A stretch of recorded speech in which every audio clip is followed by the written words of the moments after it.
Prince cut బ్లౌజ్కి ఇక్కడ నడుము లూజ్ వచ్చేసి నేను 7 ఇంచెస్ పెడుతున్నాను, 1 ఇంచ్ ఎక్స్ట్రా, ఎందుకంటే తన నడుము లూజ్ 28 ఉంది. షోల్డర్ వచ్చేసి మనం 5.5 పెట్టుకోవాలి. షోల్డర్ పార్ట్ వచ్చేసి 3 ఇంచెస్, చంక డౌన్ వచ్చేసి 6 ఇంచెస్. ఇక్కడ మనం యాజ్ టీజ్గా వెస్ట్ లూజ్ని బట్టి చెస్ట్ దగ్గర 1 ఇంచ్ లూజ్ పెట్టుకోవాలి. స్కేల్తో డ్రా చేసేసాను. నెక్ డీప్ వచ్చేసి తనకి 10 ఇంచెస్ తీసుకున్నాను.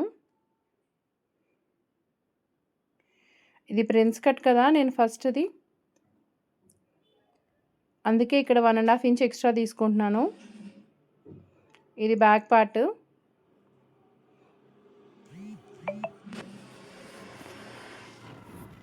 ఇక్కడ ఫ్రంట్ నెక్ వచ్చేసి 6.5 ఉంది. 3 పాయింట్ నెక్ ఇస్తున్నాను ఫ్రంట్కి. ఇక్కడ మనం 3 ఇంచెస్ మార్క్ చేసుకొని 2 ఇంచెస్ డ్రా చేసుకొని 4 ఇంచెస్ పైకి పెట్టుకొని ప్రిన్స్ డ్రా చేసుకోవాలి. ప్రిన్స్ కట్కి కర్వ్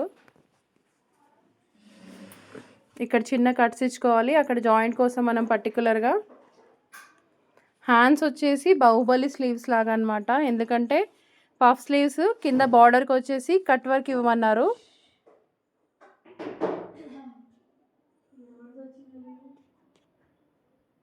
కింద కట్ వర్క్కి బార్డర్ పెట్టాను చూడండి. బార్డర్ లేదు, బట్ సెల్ఫ్గానే నేను స్టిఫ్ వేసేసి కట్ వర్క్ ఇచ్చాను. ఎలా వచ్చిందో కామెంట్ చేయండి. వీడియో నచ్చితే like, share and subscribe. Thank you.